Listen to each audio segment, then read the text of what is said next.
Very good evening. స్వతంత్ర భారతంలో ఒక చరిత్రాత్మకమైన ఘట్టం ముందు మనం నిలిచి ఉన్నాం. తెలుగు రాష్ట్రాల రాజకీయాల్లో కీలక ఎన్నికలకు సిద్ధమయ్యాం. రెండు రాష్ట్రాల్లో నరాలు తెగే ఉత్కంఠ నెలకొంది. అదే సమయంలో అర్బన్ ఓటింగ్ ఎలా జరుగుతుంది అన్న ఆందోళన కూడా వ్యక్తమవుతోంది. అన్నిటికీ మించి యువతను ఓటింగ్ ప్రక్రియలో ఎలా భాగస్వామ్యం చెయ్యాలి అనే చర్చ ఇప్పుడు ప్రధానంగా జరుగుతోంది. తెలుగునాట మరికొద్ది గంటల్లో ఈ పోలింగ్ జరుగుతోన్న తరుణంలో ఓటర్లలో చైతన్యం నింపే ప్రయత్నంలో భాగంగా TV9 ఈ స్పెషల్ షో నిర్వహిస్తోంది. రేపు ఏపీ తెలంగాణలో ఓట్ల జాతర జరగాలని మనసారా ఆకాంక్షిస్తూ కమ్ లెట్స్ ఓట్ అని పిలుపునిస్తోంది TV9.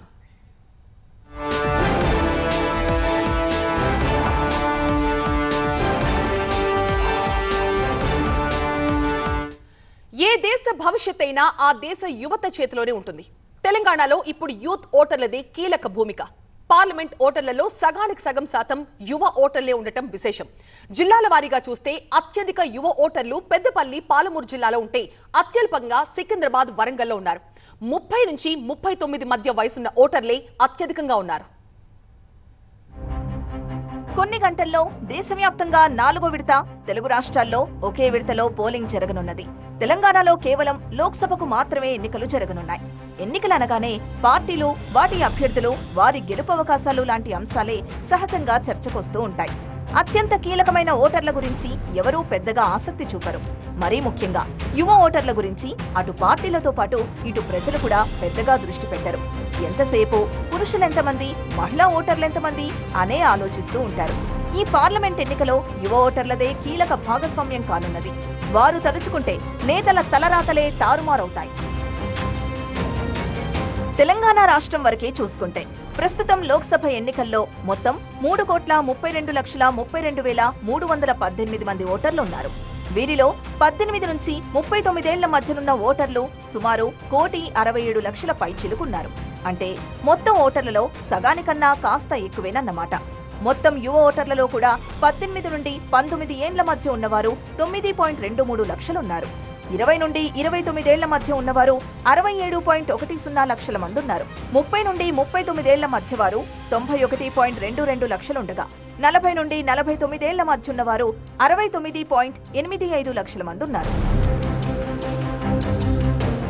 ఇక 50 నుండి 59 మధ్య వారు 47.45 లక్షల మంది ఉండగా 60 నుండి 69 మధ్య వయస్కులు 28.58 లక్షల మంది ఉన్నారు.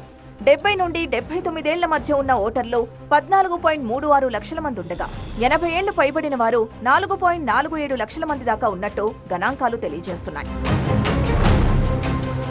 ఈ గణాంకాలు తెలియడంతో ఇప్పుడు అన్ని పార్టీలు యువతను బుట్టలో వేసుకునే పనిలో పడ్డాయి. అంతేగాక అభ్యర్థులుగా కూడా అధిక భాగం యువకులనే బరిలోకి దింపాయి. తెలంగాణలోని పెద్దపల్లి, పాలమూరు నియోజకవర్గాల్లో అత్యధికంగా యువ ఓటర్లుండగా సికింద్రాబాద్, వరంగల్ నియోజకవర్గాల్లో అత్యల్పంగా యువ ఓటర్లున్నారు.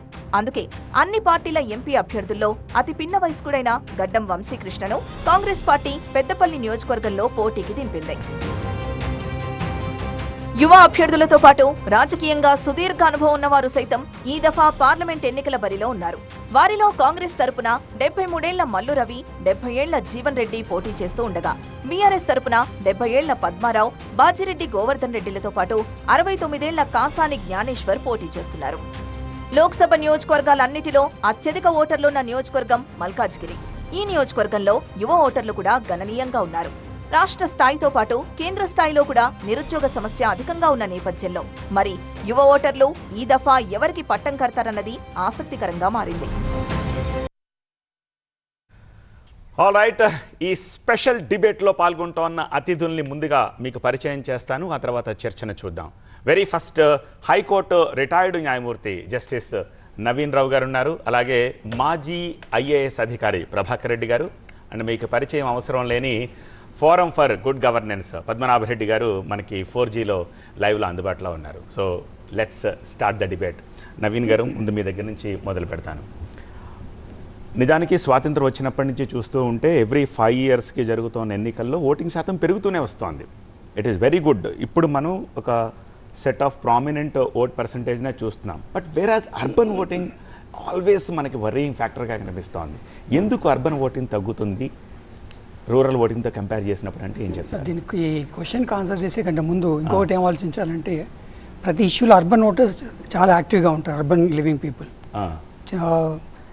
ఏ తప్పు జరిగినా కూడా గవర్నమెంట్ నుంచి ఏ తప్పు జరిగినా ప్రశ్నించడానికి రెడీగా ఉంటారు. కానీ ఓటేసేయడానికి అది ఒక సెలవులాగా చూస్తున్నారే తప్ప ఆ రోజుని ఒక పండుగలాగా సెలబ్రేషన్ చేసుకోవాలనేది లేకుండా పోయింది. Maybe elder people also not able to properly guide their youngsters in the voting age. That is the main problem, and youngsters are looking like it is a holiday and vacation, let us enjoy. Now for example, ఈసారి శనివారం ఆదివారం సోమవారం 3 రోజులు సెలవులు వచ్చినాయి, హాయిగా ఎక్కడైనా గడిపేద్దాం, మంచి సమ్మర్ నుంచి ఎండ నుంచి దూరం పోదాం అంటున్నారు. కానీ మనకు ఒక బాధ్యత ఉంది, ఆ బాధ్యతను తీర్చుకోవాలన్న ఆలోచన లేకుండా పోతుంది. చాలా అన్ఫార్చునేట్ సిచ్యువేషన్ అండి. Okay, people should realise this. Yes, people should realise this. Prabhakar Reddy గారు, గడిచిన 3 phases చూసాం. అఫ్ కోర్స్ థర్డ్ ఫేజ్లో కొంచెం బెటర్గానే ఉంది, కానీ first and second phase is really worrying when comparing with the last term polling పర్సంటేజ్తో చూస్తే ఆల్మోస్ట్ 5 కంటే తక్కువ పర్సంటేజ్, విచ్ ఇస్ రియల్లీ. యాక్చువల్గా మీరు చూడండి, ఈ ఫస్ట్ ఫేజ్ జరిగింది సౌత్ ఇండియాలో, కేరళ, మద్రాస్. అవును, అంటే వాళ్ళు 100% అయిపోయినాయి అక్కడ. Kerala, Madras, they are highly literate. అంటే మన దేశంలో ఉండేటువంటి అన్ని రాష్ట్రాల్లో కన్నా కేరళ టాప్ లిటరసీ. తర్వాత తమిళనాడు కూడా దగ్గర ఉంటుంది. అవును, ఇక్కడ ఎంప్లాయీస్ ఎక్కువ. ఎంప్లాయీస్తో పాటు కొంచెం అంటే రిమోట్ ఏరియాలో ఉండే వాళ్ళకన్నా వీళ్ళు డిఫరెంట్గా ఉంటారు. అర్బన్ ఏరియాలో ఉండే పాపులేషన్ ఎక్కువ కేరళలో కానీ తమిళనాడులో కానీ. వాళ్ళకి మనకు అనుకున్నట్లు బై అండ్ లార్జ్ అర్బన్ ఏరియాలో డిస్ఇంట్రెస్ట్ చూపిస్తున్నారు. నాకు అర్థమైనది ఒక కారణం ఏం కనిపిస్తుందంటే, ఈ మేనిఫెస్టో ఉంటుంది చూసారా, ఎలక్షన్ మేనిఫెస్టో పార్టీ వాళ్ళు ముందు పెట్టేది, ఆ మేనిఫెస్టోలో నాకేంటని చూస్తారు ఎవరు కొంచెం. అంటే ఉదాహరణకి అన్ఎంప్లాయిడ్ పీపుల్ ఉంటారు. ఈ మేనిఫెస్టోలో ఏమైనా వీళ్ళు ఎంప్లాయ్మెంట్ గురించి ఎంఫసిస్ ఎక్కువ పెట్టారా?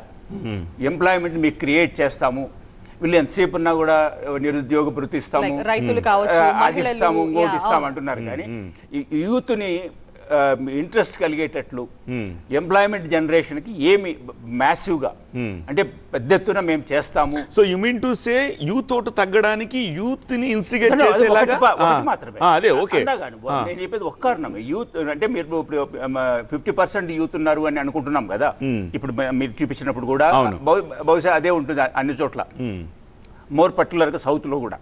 ఎందుకంటే మీరు ఈ ఫ్యామిలీ ప్లానింగ్ అది కూడా అనదర్ ఇష్యూ ఉంది. ఈ ఫ్యామిలీ ప్లానింగ్ సౌత్లో మ్యాసివ్ సక్సెస్. అవును, మన రేట్ ఆఫ్ గ్రోత్ అంటే బర్త్స్ సస్టెనెన్స్ చూస్తే నార్త్ ఇండియాలో 2.6 ఉంటే సౌత్ ఇండియాకు 1.8, 1.5 దగ్గర ఉంది rate of birth and setting. అంటే ఏంటి, యంగ్ పీపుల్ ఉన్నారు, ఆ ఉన్న వాళ్ళలో ప్రతి ఫ్యామిలీలో ఉన్నారు. వాళ్ళకి ఇంట్రెస్ట్ కలిగేది ఏమన్నా వీళ్ళు మేనిఫెస్టోలో పెట్టగలిగిన రోజున వాళ్ళ ఎక్కువ మంది ఉత్సాహంగా ముందుకు వచ్చి ఓటేసే అవకాశం ఉంటుంది. రెండవది, అర్బన్ ఏరియాలో ఏం చేస్తారంటే వారు చెప్పినట్లు హాలిడే వచ్చింది కదా, నా ఓటు వేయకపోతే ఏం కాదు, నా ఒక్క ఓటుతో ఏమవుతుంది అనే టెండెన్సీ. ఈ నేచర్ చాలా మందిలో మనకు కనిపిస్తుంది. నేను ఒక్క ఓటు వేయకపోతే వచ్చిన నష్టం ఏంటి, నా ఒక్క ఓటుతో ఏం మార్పు వస్తుంది. ఓట్లు ఒక పార్లమెంట్ కాన్స్టిట్యుయెన్సీ తీసుకుంటే it must be anywhere between 15 lakhs to 40 lakhs. అవును, 7 అసెంబ్లీ కాన్స్టిట్యుయెన్సీస్ ఉంటాయి. ఒక్కొక్క అసెంబ్లీలో 2,20,000, 2 lakhs ఉంటుంది. 2.5 lakhs. మనకి ఆంధ్రాలో నేను ఇన్వాల్వ్ అయ్యాను కాబట్టి నాకు తెలుసు. 2.2 lakhs పెట్టుకున్నాం ఆ రోజుల్లో. సో 15 లక్షల నుంచి 40 లక్షలు ఉన్న దాంట్లో నా ఒక ఓటు ఏమవుతుంది అనేది ఆ టెండెన్సీ ప్రతి ఒక్కరు అంటే డ్రాప్స్ మేక్ ఓషన్ అనేది మర్చిపోతారు.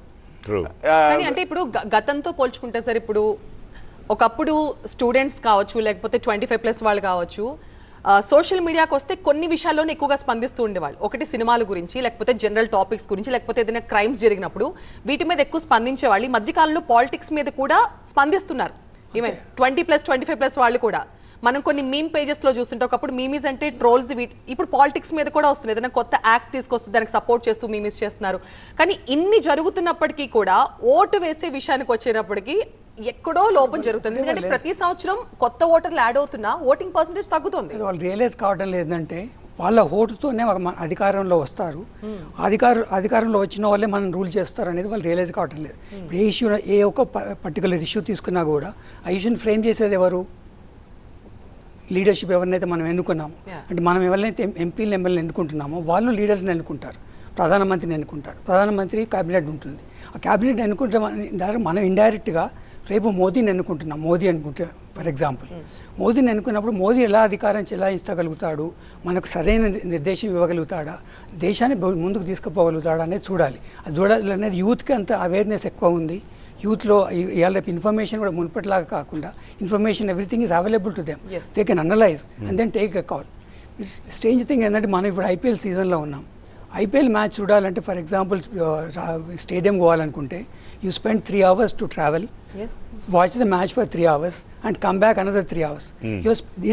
For voting you hardly require 5 minutes. Sir, not only IPL, మనం IKEA ఓపెనింగ్ చూసుకుంటే ఆ షాపింగ్ మళ్ళీ రేపు తీసేస్తారు అన్నట్టుగా తండోపు తండాలు వెళ్ళి ట్రాఫిక్ జామ్ అయిపోయినాయి. లూలు మాల్ ఓపెన్ చేస్తే ఆల్మోస్ట్ ఆ బిల్డింగ్ కొలాప్స్ అయిపోతుందన్నంత జనం వెళ్ళిపోయారు. ఆఖరికి 4 AM బిర్యానీకి 2 AM కి వెళ్ళి ప్లేట్లు పట్టుకుని నుంచునే హైదరాబాదీలు ఓటు వేయడానికి 5 నిమిషాలు పోనీ ఒక గంట నుంచోలేకపోతున్నారు సార్. హైదరాబాదీల గురించే మాట్లాడుతున్నాం. మన కోసమే 7 గంటలకే మొదలు పెడుతున్నారు. అంటే ఎండ రాకముందే మనం ఓటేసి వచ్చేసి అవి ఈ యూత్కి అంత డే టైంలో పడుకోవడం, రాత్రి తిరగడం అలవాటు అయిపోయింది. అట్లా అనుకున్నా కూడా వాళ్ళు వచ్చి హాయిగా ఎంజాయ్ చేయొచ్చు. 7 గంటల నుంచి రాత్రి 6 గంటల వరకు అంత టైం ఉంది. ఎప్పుడైనా 5 నిమిషాలు స్పేర్ చేయాల్సింది. ఒక 5 సంవత్సరాలకి 5 నిమిషాలు స్పేర్ చేసే అంత కెపాసిటీ యూత్లో లేదా? మరి వాళ్ళు రేపు క్రిటిసిజం చేయడానికి హక్కు ఎక్కడికి వెళ్ళి వస్తుంది? ఓటేసే హక్కు నేను వినియోగించుకోకపోతే క్రిటిసిజం చేసే హక్కు ఎక్కడికి వెళ్ళి వస్తుంది అనేది వాళ్ళు రియలైజ్ కావాలి. Yeah true. Okay, Padmanabha Reddy గారు, ఫోరం ఫర్ గుడ్ గవర్నెన్స్ నుంచి పద్మనాభ రెడ్డి గారు కూడా ఉన్నారు. సో మీరు ఎంత ఇలాంటి వాటి మీద అవేర్నెస్ క్రియేట్ చేయడానికి, ఫైట్ చేయడానికి ఎంత వర్క్ చేస్తూ ఉంటారో ఎవ్రీ టైమ్ చూస్తూనే ఉంటారు అంతాను. సో ఈ అవేర్నెస్ క్రియేట్ చేసి పర్సంటేజ్ని పెంచడానికి మీరు చేస్తున్న చర్యలు ఎంతవరకు సత్ఫలితాలు ఇస్తున్నాయండి పద్మనాభ రెడ్డి గారు? దానికంటే మొదలు ఒక విషయం చెప్పాలి ఇక్కడ. చెప్పండి. మనకు 75 సంవత్సరాలు అయింది స్వతంత్రం వచ్చి.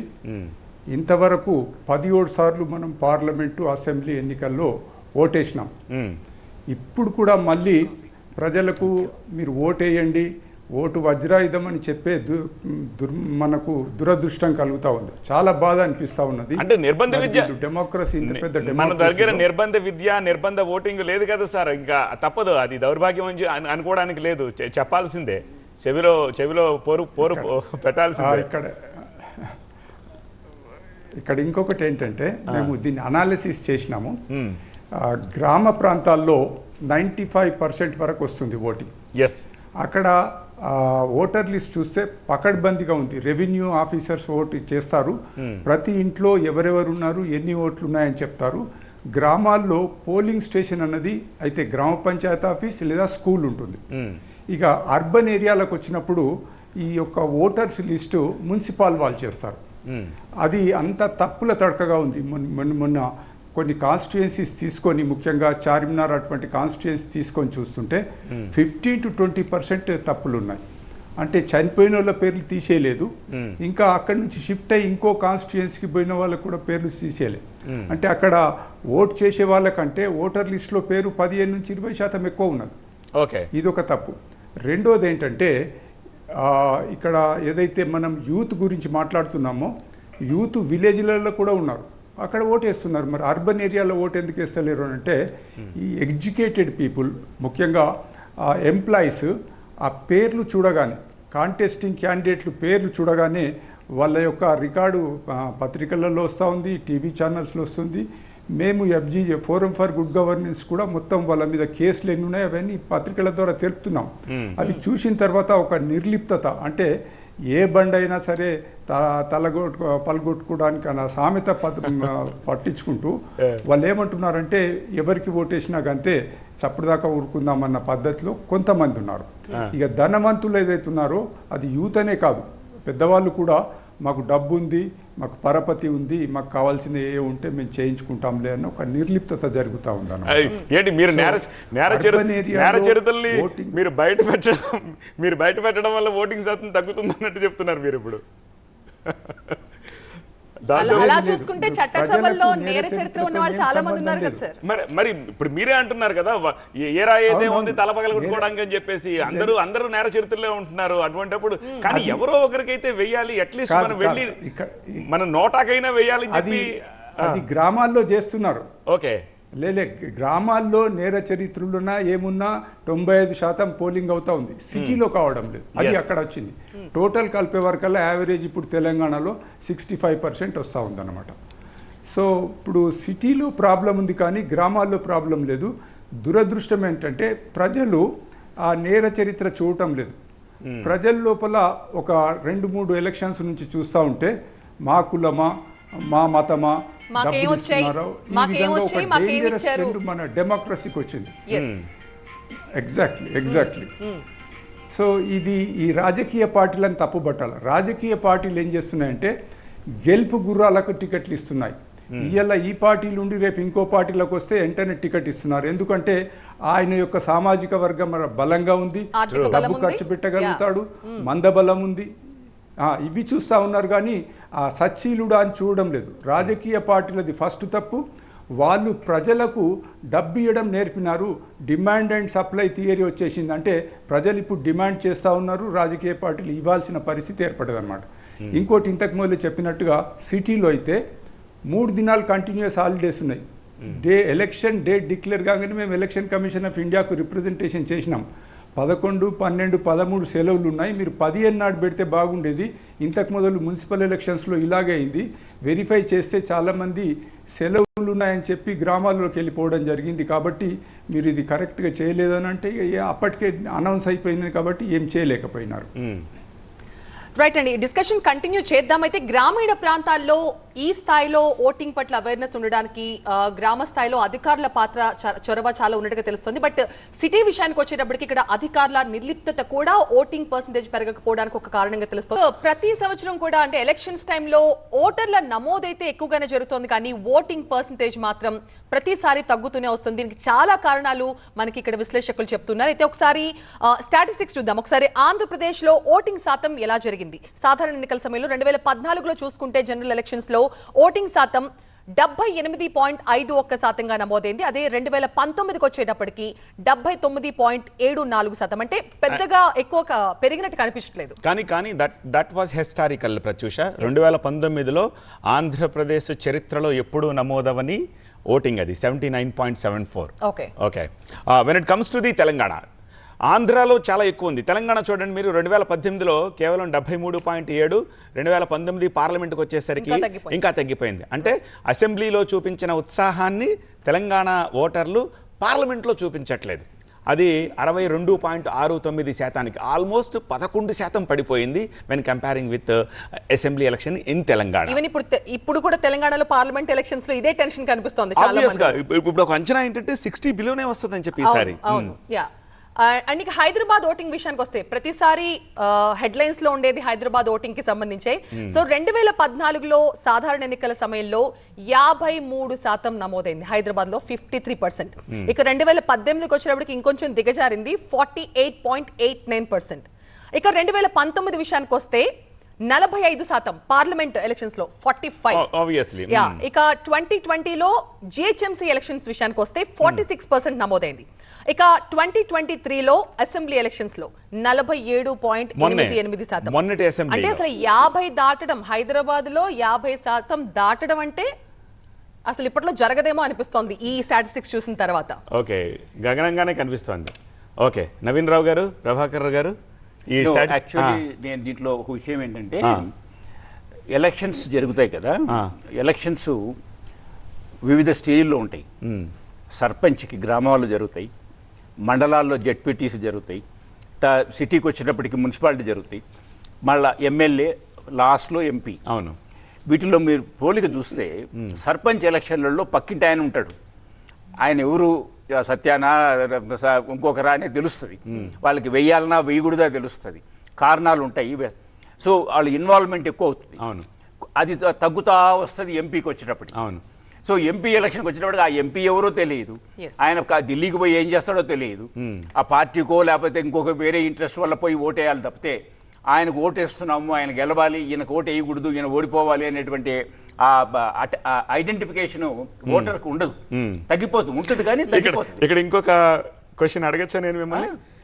పార్లమెంట్ ఎన్నికలకి మీరు పంచాయతీ ఎన్నికలకి పోలిక చేస్తున్నారు కదా, పంచాయతీ ఎన్నికల్లో పక్కింటోళ్ళు అంటున్నారు, కానీ పంచాయతీ ఎన్నికల్లో అంత తెలుసున్న వాళ్ళకి డబ్బు పంపిణీ బాగా జరుగుతుంది. When it comes to the parliament బాగా విడుతుంటుంది కాబట్టి ఎవరు పట్టించుకోవడం తెలియదు కాబట్టి ఇక్కడ డబ్బు పంపిణీ ఆ స్థాయిలో జరగదు కాబట్టి ఉండొచ్చు ఉండకపోవచ్చు. కానీ మనం ఓట్ వేయాలి అంటే మన ఇన్వాల్వ్మెంట్ అంటే మనం పోవాలి, శ్రద్ధ తీసుకోవాలి, ఇంట్రెస్ట్ తీసుకోవాలి, పోయి పోలింగ్ స్టేషన్ పోయి ఓట్ వేయాలి అంటే వేరియస్ ఫ్యాక్టర్స్ లో ఇది మెయిన్ ఫ్యాక్టర్. ఎవరు కంటెస్టింగ్ క్యాండిడేట్స్ వాళ్ళు మనకు తెలిసినా లేదా కనెక్ట్ అంటారు, కనెక్ట్ ఉంటారు. నాకు ఇంకొకటి అనిపించేది, అర్బన్ ఓటర్స్ లో పెద్దగా వాళ్ళకి ఇంట్రెస్ట్ లేకపోవడం కారణం రాజకీయ పార్టీలు ఇంతకుముందు మనం మేనిఫెస్టో గురించి మాట్లాడుకున్నాం, ఎంత రూరల్ ఎక్కువ టార్గెట్ చేస్తారు. రైతుల గురించి కావచ్చు, మహిళల గురించి కావచ్చు, లేకపోతే వెనుకబడిన వర్గాల గురించి కావచ్చు, ఎంతసేపు వీళ్ళని టార్గెట్ చేస్తూ పథకాలు ఉంటాయి తప్పితే సిటీలో పెద్దగా అంటే సిటీ వాళ్ళకి పెద్దగా అవసరాలు ఉండవనుకుంటారా? వాళ్ళకి రోడ్డు ఉందా, ఓకే నీళ్ళు వస్తున్నాయా, చాలా కదా, ఎందుకంటే ఏం వీళ్ళకి ఏం అవసరం ఉంటుందని రోడ్ వేసేవాళ్ళు నీళ్ళు వేసేవాళ్ళు ఎంపీలు కాదు, మున్సిపల్ కార్పొరేటర్ ఎలక్షన్ వచ్చినప్పుడు శ్రద్ధ తీసుకుంటారు. మన ఇంటికి వచ్చిన అతను అడిగాడా, మనకు తెలుసునా కాదా. వేరే ఎంపీ గారు వచ్చి రోడ్ వేయరు, ఎంపీ గారు వచ్చి నీళ్ళు ఎవరు, కరెంట్ బల్బ్ ఆగిపోతే, స్ట్రీట్ లైట్ ఆగిపోతే వచ్చి ఆయన వేయరు. ఆయన కాంటాక్ట్ చేయాలన్నా కూడా కుదరదు, ఆయన లెవెల్ కాదు. సో ఈ ఎట్లయితే సర్పంచ్ నుంచి ఎంపీకి డైల్యూట్ అయిపోతా వస్తుందో ఇంట్రెస్ట్. మీరు చూడండి, ఇప్పుడు ఆంధ్రాలోకి వస్తే రేపు డెఫినెట్ గా మోర్ దాన్ 50-60% వస్తుంది ఓటింగ్. ఎందుకంటే రెండు జరుగుతున్నాయి, ఎంపీ ఎమ్మెల్యే. కరెక్ట్. ఒకసారి లోపలికి పోయినాడు ఒకటేసి వచ్చి కదా. That is one bad thing in Telangana actually. ఈ రెండు నవీన్ గారు రెండు ఎన్నికలు సెపరేట్ గా అవ్వడం కారణంగా అసెంబ్లీలో రెస్పాన్స్ బాగానే ఉంది, but comes to the parliament 10-12% తగ్గిపోతుంది. అది ఏం చేశారంటే కేసీఆర్ గారు, that's okay, everybody knows that, political reasons అది ఎవ్రీబడీ నోస్ దట్ 6 నెలల ముందు పెట్టేశారు. But I think by next time will have common elections for ఉంటే next time but basically urban voters realize కావాల్సింది ఏంటంటే urban youth కి we need a strong government at the central level also for everybody to succeed in life. Some motivation ఉండాలి. Country grow కావాలంటే a strong leadership is required. A strong leadership ని ఇవ్వగలిగింది youth are the major source of Indian growth, economy wise గా కానీ దేనికైనా. ఆ youth అనేది interest తీసుకోకపోతే రేపు సరైన ప్రభుత్వం రాకపోతే, సెంటర్లో మనం అనుకున్నట్టు ప్రభుత్వం రాకపోతే నష్టపోయేది ఎవరు? ఖచ్చితంగా యూత్ అంతా కూడా మీ ఫోన్లో కీబోర్డ్ మీద వార్ చేయడం కాదు, పోలింగ్ బూత్లకు వచ్చి అక్కడ మీరు యుద్ధం చేయండి, మీకు ఎవరు కావాలో మీరు ఎన్నుకోండి. రైట్ నౌ మా ప్రతినిధి ఖాజా మనకి వైజాగ్ ఆర్కే బీచ్ ని మనకి లైవ్ లో జాయిన్ అవుతున్నారు. ఖాజా, ఏంటి అక్కడ యూత్ లో ఎంత అవేర్నెస్ కనిపిస్తోంది? అటు ప్రభుత్వాలు కావచ్చు, నాయకులు కావచ్చు, మనం మీడియా కావచ్చు, చాలా అవేర్నెస్ తీసుకొచ్చేందుకు ఎన్నో ప్రోగ్రామ్స్ చేస్తున్నాం, కానీ రూరల్ ప్రాంతాల్లో వచ్చినంత ఓటింగ్ శాతం అర్బన్ లో ఎప్పటికీ కనిపించట్లేదు. సో ఈ టర్మ్ ఎలా ఉండబోతుంది అనుకుంటున్నారు? అక్కడ యూత్ లో ఎలాంటి అవేర్నెస్ కనిపిస్తోంది ఓటింగ్ పట్ల? ఖచ్చితంగా ఈ ఎన్నికల్లో యూత్ ప్రధానంగా ముఖ్య పాత్ర పోషించబోతున్నారనే విశాఖ నుంచి చెప్పుకోవచ్చు. ఎందుకంటే ఇక్కడ దాదాపుగా 20,12,000 పైచులకు ఓటర్లు దాదాపుగా ఈసారి దాదాపుగా 20,000 వరకు కొత్త ఓటర్లు నమోదయ్యారు. వారంతా కూడా యూత్. అంటే వాళ్ళు ఎలాగైనా సరే తమ నాయకుడిని ఎన్నుకోవాలి, మంచి గవర్నమెంట్ రావాలి అనే ఉత్సాహంతో ఉన్నారు. ఇప్పటికే ఆ ఎలక్షన్ కమిషన్ ఏదైతే క్యాంపెయిన్ చేసిందో దానికి పూర్తి స్థాయిలో అవగాహన వస్తుంది. దీంతోపాటు TV9 కూడా ప్రత్యేక అవగాహన కార్యక్రమాలు చేపట్టింది. దీంతో యూత్ పెద్ద ఎత్తున ఈసారి ఓటు వేసేందుకు ముందుకు వస్తున్నారని చెప్పాలి. ప్రస్తుతం చూడొచ్చు, ఇక్కడ కళాకారులు కూడా పెద్ద ఎత్తున ఆర్కే బీచ్లో దేవిశ్రీ ప్రత్యేకంగా ఎప్పటికప్పుడు అవగాహన కల్పిస్తూ ఈ ఓటు హక్కు ప్రాధాన్యతపై అవగాహన కల్పిస్తూ ప్రజల్లో చైతన్యం చెప్తున్నారు. మనతో మాట్లాడే ప్రయత్నం చేద్దాం. ఎంతో చెప్పండి, వాస్తవానికి ఈ ఓటు అనేది ఎంత ప్రాధాన్యత? మీరు ఆల్రెడీ చాలా చోట్ల అవగాహన కూడా కల్పిస్తున్నారు, చాలా చోట్ల వెళ్ళారు, పాటల రూపంలో కూడా చెప్పారు. మీరు ఏమంటారు? ఈ పాట రూపంలో ఏం చెప్తారు మీరు? 5 ఏళ్ళకు ఒకసారి వచ్చే పండగ అండి ఇది. ఓటు అనేది 18 ఏళ్ళ నిండిన ప్రతి ఒక్క వ్యక్తి కూడా వేయాలి, అది మన బాధ్యత. ఓటు వేయకపోతే నాయకుడిని నిలదీసే హక్కు లేదు. అందుకని నేను ఒక పాట రాసా, ఆ పాట పాట వినిపిస్తా. ఓటేద్దామయ్యో మనము ఓటేద్దామక్కో, ఓటేద్దామయ్యో మనము ఓటేద్దామక్కో, 18 ఏళ్ళు నిండిన నుండి ఓటే మనకొచ్చిందంటూ, 18 ఏళ్ళు నిండిన నుండి ఓటే మనకొచ్చిందంటూ, ఓటేద్దామయ్యో మనము ఓటేద్దామక్కో, ఓటే ఆయుధం మనకు, ఓటే సర్వము మనకు, ఓటే ఆయుధం మనకు, ఓటే సర్వము మనకు, ఓటేద్దామయ్యో మనము ఓటేద్దామక్కో, ప్రశ్నించే గుణమే ఓటు, నిలదీసే గుణమే ఓటు. ప్రశ్నించే గుణమే ఓటు, నిలదీసే గుణమే ఓటు. ఎన్నుకున్న నాయకులను మనము నిలదీసే అడిగే హక్కు. ఓటేద్దామయ్యో మనము ఓటేద్దామక్కో, ఓటేద్దామయ్యో మనము ఓటేద్దామక్కో. ఓటు మనం వెయ్యకపోతే నిలదీసే హక్కే లేదు. ఓటు మనం వెయ్యకపోతే నిలదీసే హక్కే లేదు. అందుకనే మనమంతా కలిసి ఐక్యంగా ఓటేద్దాము. ఓటేద్దామయ్యో మనము ఓటేద్దామక్కో, ఓటేద్దామయ్యో మనము ఓటేద్దామక్కో. అందుకు మనమంతా కలిసి ఐక్యంగా వెళ్ళి ఓటేద్దాం, సరైన నాయకుల్ని ఎన్నుకుందాం. ఈ రాష్ట్రం, ఈ దేశం అభివృద్ధి ధ్యేయంగా మరి ఈ టీవీ9 చేస్తున్నటువంటి ఈ ప్రచారంలో నా పాట కూడా భాగస్వామ్యం చేసినందుకు టీవీ9 కృతజ్ఞతలు. థ్యాంక్ యూ దేవిశ్రీ గారు. అదే ఓటు అనే 2 అక్షరాల పదం ఏదైతే ఉందో దేశాన్నే దేశ తలరాతనే మారుస్తుందని చెబుతున్నారు. మనతో పాటు కొంతమంది ఫస్ట్ టైం ఓటు వేసే ఓటర్లు ఉన్నారు, యూత్ ఉన్నారు. చెప్పండి, వాస్తవానికి మీరు ఓటు వేయబోతున్నారు కదా, ఎలా అనిపిస్తుంది? ఎంత దీనిగా ఉన్నారు? ఎన్నాళ్ళ బట్టి వెయిట్ చేస్తున్నారు మీరు? నాకైతే చాలా ఆనందంగా ఉంది. ఈసారి ఫస్ట్ టైం నేనైతే ఓటు వేయడానికి పాల్గొంటున్నాను. నా రాష్ట్రానికి నేను మంచి నాయకుడిని తీసుకురావడానికి నేను కూడా ఇప్పుడు ఒక హాఫ్గా ఉన్నానని నేను చాలా సంతోషంగా భావిస్తున్నాను. అంతేకాకుండా నాలాగే యూత్ ఎంతోమంది పాల్గొంటున్నారు. వాళ్ళు ఓటుని సరిగ్గా సక్రమంగా యూజ్ చేసుకోవాలని కోరుకుంటున్నాను. మీ మంచి నాయకుడిని మీరే ఎంచుకోవాలి. ఈ 5 సంవత్సరాల్లో మీకు ఎంత మేలు జరగాలో మీరే మీ ఓటు ద్వారా ఉంటుంది.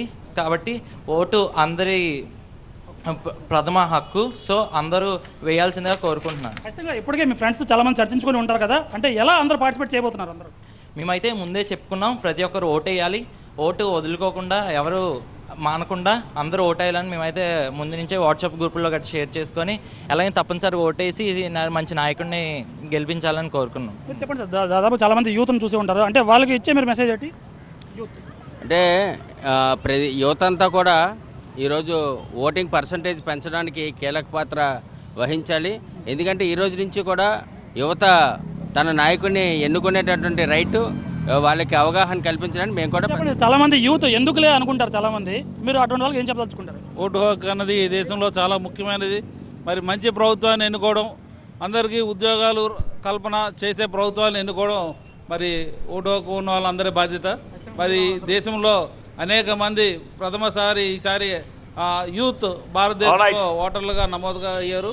మరి వాళ్ళందరూ కూడా ఒక మంచి సందేశం ఇవ్వాల్సిందిగా, మంచి ప్రభుత్వాన్ని ఎన్నుకోవాల్సిందిగా కోరుతున్నాం. సో ఇది విశాఖలో ఉన్న యూత్. దీంతో పాటు పెద్దలు కూడా ఉత్సాహంతో ఉన్నారు, ఎందుకంటే పెద్దలే పిల్లలకి చెప్పి ఇంట్లో చెప్పి పంపించాలి కాబట్టి వారంతా కూడా ఇప్పటికే ప్రత్యేకంగా పిల్లలకి హితబోధ చేశారు. పిల్లలు కూడా యూత్ కూడా ప్రత్యేకంగా ఓటు హక్కు వచ్చిన ప్రతి ఒక్కరు కూడా ఉత్సాహంతో ముందుకు వస్తున్నారు. విశాఖ జిల్లా వ్యాప్తంగా దాదాపుగా 20,000 మంది వరకు ఈసారి తొలిసారి ఓటు హక్కు పొందిన వారు ఉన్నారు. వారంతా కూడా ఉత్సాహంతో రేపు ఉదయం నుంచి క్యూలైన్లో కాసి ఎలాగైనా తమ ఓటు హక్కును వినియోగించుకోవాలని వారంతా కూడా ఉవ్విళ్ళు ఉడుతున్నారు.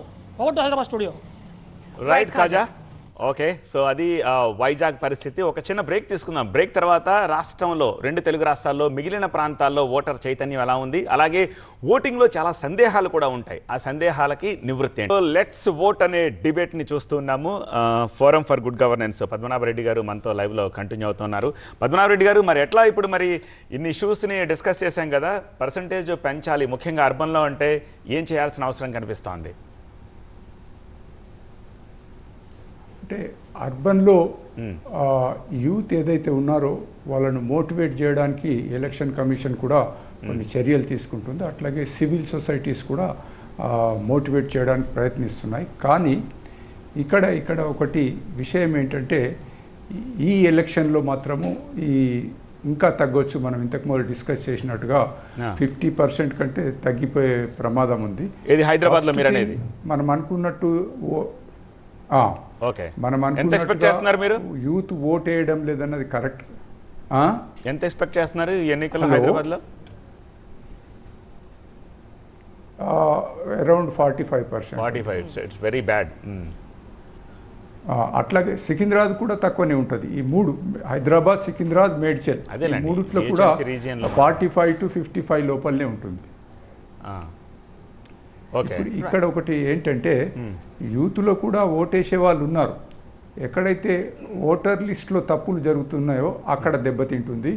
తర్వాత పోలింగ్ బూతులు కూడా ఒక స్కూల్ తీసుకుంటే ఒక 5-6 పోలింగ్ బూత్లు ఉన్నాయి.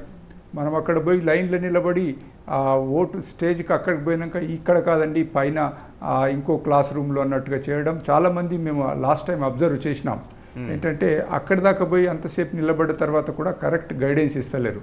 ఇవాళ ఎన్నికల అధికారులు చాలా పెద్దగా చెప్పినారు, ఓటర్ స్లిప్స్ అందరికి పంచినామని.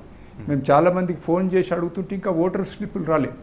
ఓటర్ స్లిప్లు రాజకీయ పార్టీలు ఇస్తాయి, పోలింగ్ సిబ్బంది ఇస్తుంది, అట్లాగే మనము సిస్టంలో కూడా చూసుకోవచ్చు. కానీ చాలామందికి ఇంకా ఓటర్ స్లిప్ రాలేదు. ఓటర్ స్లిప్ వస్తే ఒక టెంప్టేషన్ ఉంటుంది, ఒక ఇన్స్టిగేషన్, అంటే అరే మనం పోయి ఓటేయాలా పలానా దగ్గర ఉందన్నది. ఓటర్ స్లిప్లు ఇవ్వడంలో కూడా సరిగ్గా జరగలేదని నేను అనుకుంటున్నాను. ఇప్పుడు ఆయన చెప్పింది వ్యాలిడ్ పాయింట్. అంటే ఓకే, ఇప్పుడు యాప్స్ వచ్చినాయి, ఆన్లైన్ చూసుకోవచ్చు, కానీ ఇంటికి వచ్చి ఓట్ టైంలో ఒక స్లిప్ ఇచ్చి రండి మీరు ఓట్ వేయండి అంటే ఉండే ఆ మజా లేకపోతే ఆ ఇంట్రెస్ట్ మనమే వెతుక్కుని వేసుకోవాలంటే చాలా కష్టం. ఇది నాకు పర్సనల్గా నాకు ఎక్స్పీరియన్స్ కూడా అయింది మొన్న ఎలక్షన్స్లో. మన అలవాటు ఏమో చెప్పాను కదా, క్యాండిడేట్స్ వెతికి ఓటర్ స్లిప్లు ఇచ్చేవాళ్ళు. వాళ్లకు బూత్ మేనేజ్మెంట్ అంటారు. వాళ్ళ బూత్లో పలానా అప్పచెప్తే వాళ్ళ ఒక క్యాండిడేట్ ఒకరికి అప్పచెప్తారనమాట. అతను ఓటర్ లిస్ట్ దగ్గర పెట్టుకొని ప్రతి ఇంటికి పోయి ఆ ఇంట్లో ఉన్నటువంటి వాళ్ళ ఓట్లన్నీ లెక్క చూసి వాళ్ళ స్లిప్స్ ఇచ్చి వచ్చేవాళ్ళు. కానీ దాంట్లో ఒక నెగిటివ్ పాయింట్ ఏమైందంటే ఆ స్లిప్స్ పైన వాళ్ళ ఎలక్షన్ సింబల్ ఉండేది. ఆ సింబల్ ఎందుకు ఇచ్చుకుంటారంటే మేము స్లిప్ ఇచ్చాం కాబట్టి రేపు మీరు ఓట్ వేసేటప్పుడు ఇది గుర్తుపెట్టుకొని దీనికి వేయండి అని చెప్పి ఇండికేషన్ ఇచ్చినట్టు ఉంటుంది. అలా జరగకూడదని చెప్పి ఎలక్షన్ కమిషన్ ఏం చేసిందంటే మేమే ఇస్తాము స్లిప్స్, క్యాండిడేట్ ఇవ్వద్దు అని చెప్పారు. వాళ్ళు ఇచ్చినా పర్వాలేదు, ఇవ్వకపోయినా పర్వాలేదు, కానీ వీళ్ళే బాధ్యత తీసుకున్నారు. అదే అఫీషియల్గానే మీకు వచ్చేస్తుంది ఇంటికి, ఆ ప్రింట్అవుట్ వస్తుంది అనమాట. ఆ ప్రింట్అవుట్లోనే మీకు క్యూఆర్ కోడ్ ఉంది, దాంతో ప్రకారం you can locate your polling station. అది ఇప్పుడు చేస్తున్నందువల్ల బహుశా కొంచెం అర్బన్ ఏరియాస్లో ఫర్ వేరియస్ రీజన్స్ వాళ్ళు రీచ్ కాలేకుండా ఉన్నట్లుంది, అర్థమవుతుంది. పద్మనాభరెడ్డి గారు చెప్పినట్లు రూరల్ ఏరియాలో ఇలాంటి అవకాశం లేదు. ఎందుకంటే స్మాల్ ఏరియా ఉంటుంది, ఒకరికొకరు తెలిసిన వాళ్ళు ఉంటారు. తర్వాత అక్కడ ఇచ్చేవాళ్ళు కూడా ఈ సర్పంచ్ కానీ లేకపోతే విఆర్ఓ కానీ అక్కడ ఉండే అఫీషియల్స్ ఎవరైతే గవర్నమెంట్ ఎంప్లాయీస్ ఉంటారో వాళ్ళు పోయి ఇచ్చేదానికి అవకాశం ఉంది. అర్బన్ ఏరియాస్కి వచ్చేటప్పటికి స్మాల్ ఏరియా కానీ బిగ్ నెంబర్ ఉంటుంది. తర్వాత ఈ డోర్ నెంబర్లు చూసుకుంటే డోర్ నెంబర్లు కూడా మనకు తెలుసు ఎంత కన్ఫ్యూజన్గా ఉంటాయో. సీరియల్గా ఉంటే 1, 2, 3 ఎక్కడా ఉండవు. ఇక్కడ ఒక నెంబర్ ఉంటుంది, ఇంకో నెంబర్ ఉంటుంది. ఈ దీంట్లోనేమో ఆ నెంబర్ చూసుకుంటూ పోతే అక్కడ ఆ ఇల్లు ఉండదు, ఇలా ఆ డోర్ నెంబర్ ఉండదు. దానివల్ల అనేక కారణాలు, చాలా కన్ఫ్యూజన్స్ కూడా ఉన్నాయి దీంట్లో. సరే సరే, ఇవన్నీ పక్కన పెడితే నిజంగా ఓటు వేయాలనే బాధ్యతగా ఫీల్ అయ్యేవాడు ఎలాగో వెళ్తాడు ఓటు వేయడానికి. తీరా పోలింగ్ బూత్కి వెళ్ళాక మీ ఓటు కనబడలేదు, లేదు అక్కర్లేదు, అది కనబడకపోతే ఏం చేయాలి? లేదు జరుగుతుందని చెప్తా చూడండి. యాక్చువల్గా మీరు పోలింగ్ స్టేషన్కి నిజంగా వెళ్తే మీరు ఆ పోలింగ్ స్టేషన్కి 300 మీటర్ల ముందే వీళ్ళు కూర్చొని ఉంటారు ప్రతి స్టేజ్ చోట. దే టేక్ ఇంట్రెస్ట్ అండ్ ఇద్దరు ఎన్ని పార్టీలు కంటెండర్స్ క్యాండిడేట్స్ ఉన్నారో వాళ్ళు అక్కడ కూర్చొని మీకు కావాలంటే వాళ్ళ దగ్గర పోయినప్పుడు, అంటే అవసరం లేదు మనం అనుకున్నట్లు మా గవర్నమెంట్ ఇచ్చింది, లేని వాళ్ళు అక్కడ పోతే వాళ్ళు వెంటనే చూసి మీ పేరు మీ నంబర్ రాసి మీకు స్లిప్ ఇస్తారు. అది కూడా జరుగుతుంది. అంటే it facilitates the voting process. అది లోపలికి వెళ్ళిన తర్వాత కనిపించదు, లోపల వెళ్ళిన తర్వాత చెప్తాను. అది ఇప్పుడు ఈ రోజుల్లో everything is available online and youth are tech savvy, so youth can know. They are knowing, they are searching for everything, you know. అందరికి రేపు మార్నింగ్ 6కే గుర్తొస్తుంది, సర్వర్లన్నీ జామ్ అయిపోతాయి. 5 నిమిషాలు సెర్చ్ చేసుకోవాలి, వెల్ ఇన్ అడ్వాన్స్ చేసుకుంటే ఈజీగా జరుగుతుంది. ఆ రోజు కూడా ఇవన్నీ ఫెసిలిటీస్ ఉన్నప్పుడు, ఎందుకంటే ఏం లేనప్పుడే ఓటు ఎక్కువ యూటిలైజ్ చేసుకోగలిగినారు, ఓట్లు ఎక్కువ పడినాయి. ఇప్పుడు అన్ని ఫెసిలిటీస్ ఉన్నా కూడా ఓటు ఎక్కువ యూటిలైజ్ చేసుకోకపోతున్నారు. మునిపైతే 5-6 కిలోమీటర్ల దూరం నడిచిపోవాల్సి వస్తుంది ఓటు వేయడానికి. ఇప్పుడు ఇంటి పక్కకి అయినా కూడా పోవట్లేదు. అప్పుడు కార్లు వ్యాన్లు పెట్టేవాళ్ళు, క్యాండిడేట్లు వెహికల్స్ పెట్టేవాళ్ళు, ఎక్కువద్దని చెప్పేవాళ్ళం. ఇవన్నీ ఇప్పటికీ ఉంది కదా, ఉంది. కానీ ఇప్పుడు కూడా చెప్తాము, డోంట్ యూజ్ ది క్యాండిడేట్స్. ఇప్పుడు అసలు అంత దూరాలు వెళ్ళాల్సిన అవసరం ఎగ్జాక్ట్లీ ఇప్పుడు అవసరం లేదు. Not even 200 metres. కరెక్ట్. చాలా దగ్గర ఉంటుంది. And there used to be big queues earlier.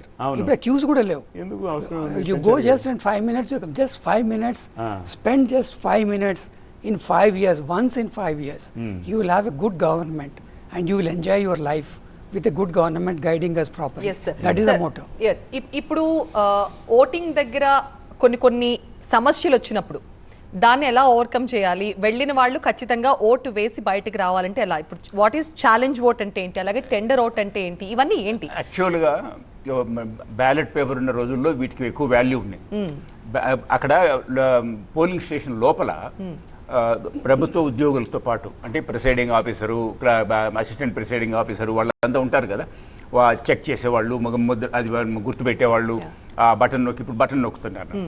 వీళ్ళు కాకుండా ఏజెంట్స్ ఉంటారు, ఎవరు క్యాండిడేట్ తరఫున అక్కడ వాళ్ళు ఐడెంటిఫికేషన్ కోసమని. అంటే ప్రభాకర్ రెడ్డి పోయి పోటేస్తే అక్కడ వాళ్ళు తెలిసిండే వాళ్ళు ఉంటారన్నమాట.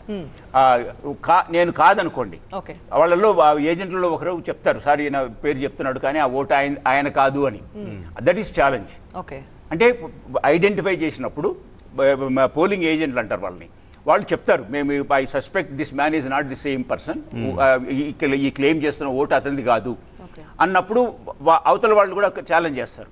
ఎందుకంటే ఇతను రెండు గ్రూపుల వాళ్ళు ఉంటారు, 2, 3, 4 క్యాండిడేట్లు అందరికీ ఉంటారు ఏజెంట్లు.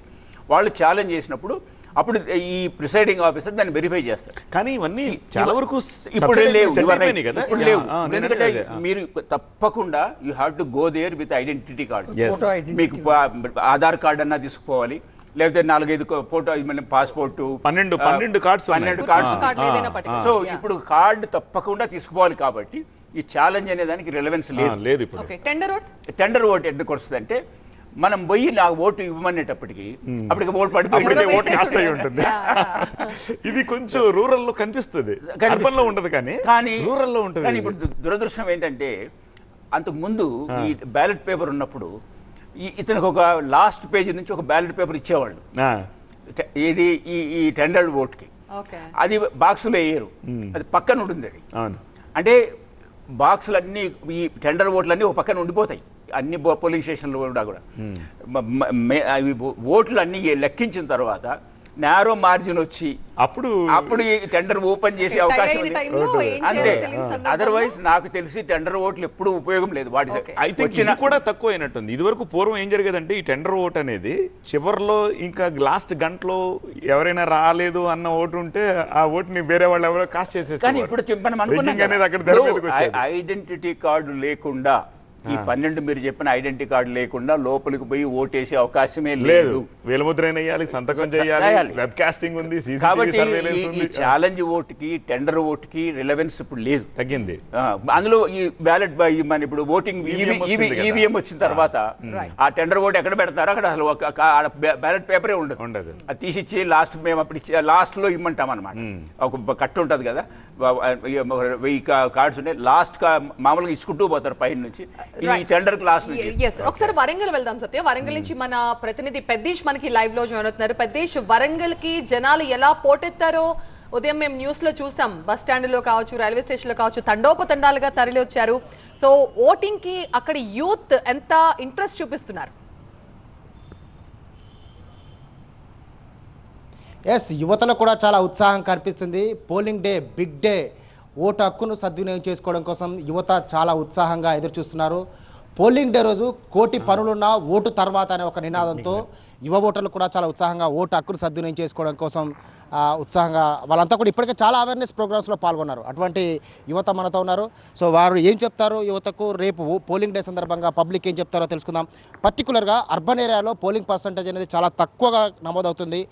గ్రామీణ ప్రాంత ఓటర్లతో పోల్చితే అర్బన్ ఏరియాలో ప్రజలు చాలా తక్కువగా ఓటు హక్కును సద్వినియోగం చేసుకోవడం కోసం నిర్లక్ష్యం ప్రదర్శిస్తున్నారు. సో ఈ నేపథ్యంలో యువ ఓటర్లు ఏం చెప్తారో వారి మాట తెలుసుకుందాం. చెప్పమ్మా, మీరు రెగ్యులర్గా అంటే నీకు ఓటు హక్కు ఎప్పుడు వచ్చింది, నువ్వు ఇప్పుడున్న ఈ సమాజానికి ఏం చెప్తావు? లాస్ట్ టైం కూడా ఓట్ చేశాను, ఎంపీ ఎలక్షన్స్లో, అలాగే ఎమ్మెల్యే ఎలక్షన్స్లో కూడా. సో బేసిక్లీ మనందరికీ తెలిసినట్టుగానే India is a democratic country. అట్లాంటి డెమోక్రసీకి ఉన్న మోస్ట్ పవర్ఫుల్ వెపన్ అనేది మన ఓటింగ్ రైట్స్. నేను యూటిలైజ్ చేసుకుంటున్నాను నా ఓట్ని. నా ఫస్ట్ టైం ఓటేసా అండ్ దెన్ ఇప్పుడు కూడా ఓట్ చేయబోతున్నాను. మీరు కూడా అందరు యూటిలైజ్ చేసుకోండి ఓట్ని. ఎప్పుడైతే మనం ఓట్ చేస్తామో అప్పుడే మనకి ప్రశ్నించగలిగే అవకాశం దొరుకుతుంది. ప్రశ్నించినప్పుడే లీడర్స్ కూడా మనకి అకౌంటబుల్ ఉండగలుగుతారు. అండ్ ఇది ఏదో హాలిడే అని లేకపోతే ఎలక్షన్స్ వచ్చినాయి హాలిడే అని చెప్పి ఏదో టైం పాస్ చేయడానికి కాకుండా ప్రతి ఒక్కరు కూడా వచ్చి వాళ్ళ బాధ్యతగా ఓటు వేయాలని అలా నేను వేస్తానని కోరుకుంటున్నాను. పర్టికులర్గా అర్బన్ ఏరియాలో పట్టణ ప్రాంతాల్లో చూస్తే మనకి పోలింగ్ పర్సంటేజ్ అనేది చాలా తక్కువ నమోదవుతుంది. లాస్ట్ మన పార్లమెంట్ ఎన్నికలు కూడా చూస్తే పక్కన ఉన్న మహబాద్లో 69% నమోదైంది, ఇక్కడ మాత్రం 63% నమోదైంది. సో పట్టణ ప్రాంత ప్రజలకు కావచ్చు, మీ పేరెంట్స్ కావచ్చు, మీ సమీపంలో ఉన్న వాళ్ళకి కావచ్చు, ఏం చెప్తారు? ఏం లేదు, ప్రతి ఒక్కరికి తెలియాల్సింది ఏంటంటే voting is your duty and it's your right. మీరు అందరూ యూటిలైజ్ చేసుకోవాలి దాన్ని. మన ఒక్క ఓటుతో ఏం చేంజ్ ఉంటుంది ఏముంటుంది అని చాలామందికి అనిపిస్తూ ఉంటుంది, but it's a myth. Actually ఒక్క ఓటుతో క్యాండిడేట్ విన్ అవుతారా లూజ్ అవుతారా అనేది సెకండరీ, కానీ అది మీ డ్యూటీ. మీరు ఇండియాలో ఉంటున్నందుకు, లైక్ మీరు ఒక కంట్రీలో ఉంటున్నందుకు మీ బాధ్యత ఓటు వేయడం. సో ప్రతి ఒక్కరు యూత్ కానీ, యంగ్ ఓటర్స్ కానీ, లేకపోతే పేరెంట్స్ కానీ పిల్లలకి స్కూల్లో ఉన్నప్పటి నుంచే ఓటింగ్ గురించి చెప్పడము, ఎట్లా మన ఒక ఓటు నేషన్ బిల్డింగ్ ప్రాసెస్లో ఎట్లా హెల్ప్ అవుతుంది. ఇది జస్ట్ ఎలక్షన్స్ అంటే ఎలక్షన్స్ లాగా కాకుండా మనము పొలిటికల్ సిస్టంలో ఎట్లా ఇన్వాల్వ్ అవుతాం వయా ఓటింగ్, అండ్ ఫ్యూచర్ జనరేషన్స్ని మనం ఎట్లా ముందుకు తీసుకెళ్ళగలుగుతాం అన్నట్టుగా చెప్తే it will be helpful. So first time vote వేయడానికి కూడా చాలా ఉత్సాహంతో ఎగ్జైట్మెంట్తో ఉన్న వాళ్ళు కూడా ఉన్నారు. చెప్పండి, మనం ఫస్ట్ టైం ఓటు అయిపోతున్నావు కదా, నీకు ఎటువంటి ఎగ్జైట్మెంట్ ఉంది? నేను కూడా ఫస్ట్ టైం ఓటింగ్ చేస్తున్నా, సో నాకు కూడా బాగా అనిపిస్తుంది. అంటే అట్లా ఏమవుతుంది అసలు, నా ఓటు వల్ల ఎలా ఉంటుంది. నాలాగా చాలామంది ఉన్నారు ఇప్పుడు ఫస్ట్ టైం ఓటేసే వాళ్ళందరూ బయటకు వచ్చి ఓటేయాలనుకుంటారు. ఎందుకంటే సమ్మర్ కదా ఇది, చాలామంది ఎలా అంటే బయటికి వెళ్ళి ఏం ఓటేస్తామన్న కాన్సెప్ట్లో ఉంటారు. సో ఇది కూడా మూవీ లాగా ఫస్ట్ డే ఎలా వెళ్తామో అలానే వెళ్ళేసి ఓటేసి మన క్యాండిడేట్ని విన్ చేయాలనుకుంటున్నాను. సో ఇక్కడ అవేర్నెస్ చేస్తున్నటువంటి స్వచ్ఛంద సంస్థల నిర్వాహకులు ఉన్నారు. మీరు ఇప్పటివరకు పబ్లిక్ ఎటువంటి అవేర్నెస్ చేస్తున్నారు? ఓటు హక్కును ఏ విధంగా సద్వినియోగించుకోవాలని చూస్తారు? తప్పకుండా ఓటు వేయాలని యువ ఓటర్లను మేము కోరటం జరిగింది. ఓటు పట్ల నిర్లక్ష్యం వహించకుండా ఓటు హక్కే కాదు మన బాధ్యత కూడా అంటూ ఒక నెల రోజుల పాటు ఈ ప్రచారం, ఆ ప్రచారంలో అన్ని ఏరియాలను మనం కవర్ చేయడం జరిగింది. మెయిన్గా మన అర్బన్ ప్రాంతాలలో ఓరుగల్లు ప్రతాపం చూపిన ఈ ఓరుగల్లు నగరంలో పర్సంటేజ్ చాలా తక్కువగా ఉంటుంది. మన ఆఫీసర్స్, మన కలెక్టర్ గారు, రిటర్నింగ్ ఆఫీసర్స్ కూడా వీళ్ళు చాలా అవేర్నెస్ కార్యక్రమాలు చేస్తున్నారు. ఓటింగ్ శాతాన్ని పెంచడానికి ముఖ్యంగా నేను కాన్సన్ట్రేషన్ చేసింది ఏంటంటే పిల్లలు 18 ఇయర్స్ దాటిన పిల్లలు తప్పకుండా ఓటు వేయాలన్న ఉద్దేశంతో మేము అనేక అవేర్నెస్ కార్యక్రమాలు చేశాను.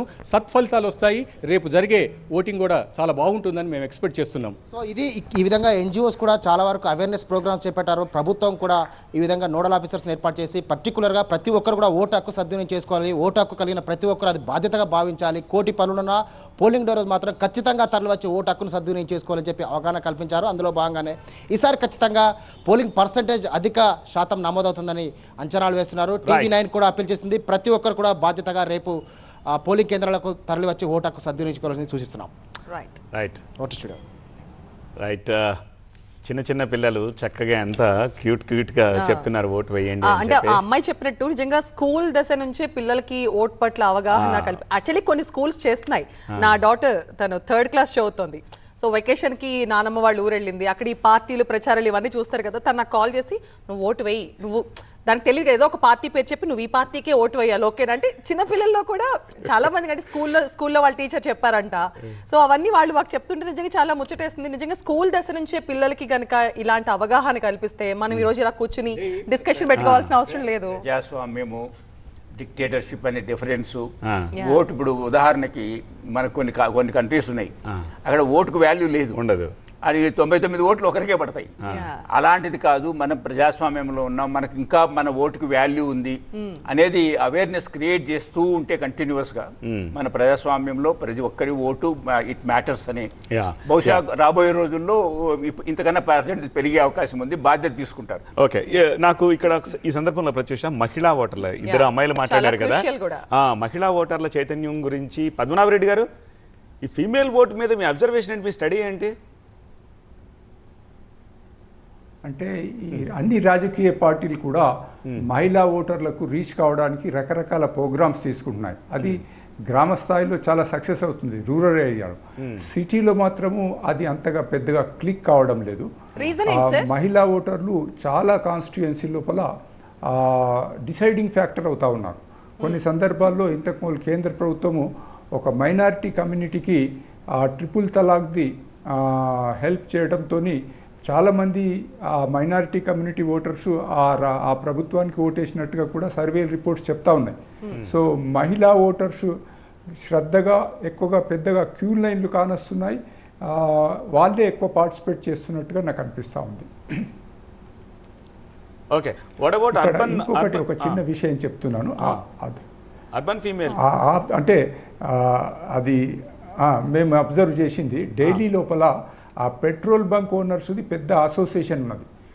వాళ్ళు లాస్ట్ ఎలక్షన్స్ లోపల ఏం చేసినారంటే, ఎవరైతే ఓటేసి ఆ వేలు గుర్తు మీద మార్కు చూపిస్తారో నెక్స్ట్ డే వాళ్ళకు ప్రతి లీటర్ మీద 1 రూపీ కన్సెషన్ ఇచ్చినారు. అట్లాగే మీరు అలా చెప్తే గుర్తొచ్చింది, TV9 కూడా మీరు ఓటు వేసి మీ ఫోటో పంపించండి మేము చూపిస్తామంటే హ్యూజ్ రెస్పాన్స్. మాకు ఏంటంటే వాటిని రోల్ చేయలేనన్ని ఫోటోగ్రాఫ్స్ వస్తూ ఉంటాయి. ఆ ఉత్సాహం అక్కడ ఉంటుంది. ఇంకా చాలా చూసాం. ఒక చికెన్ షాప్ యజమాని చికెన్ ఎక్స్ట్రా ½ కేజీ ఎక్స్ట్రా ఇచ్చాడు ఓటు వేసి వచ్చిన వాళ్ళందరికీ. టమాటోలు ఇచ్చారు, కొంతమంది ఆనియన్స్ ఇచ్చారు, ఎక్స్ట్రా ఆనియన్స్ కూరగాయల షాపుల్లో. ఇలా చాలా జరిగింది. ఇన్సెంటివ్ ఉంటే వేస్తారు, లేకపోతే ఏదో రూపేణా పెంచాలి కదా. పద్మనారెడ్డి గారు కంటిన్యూ అండి.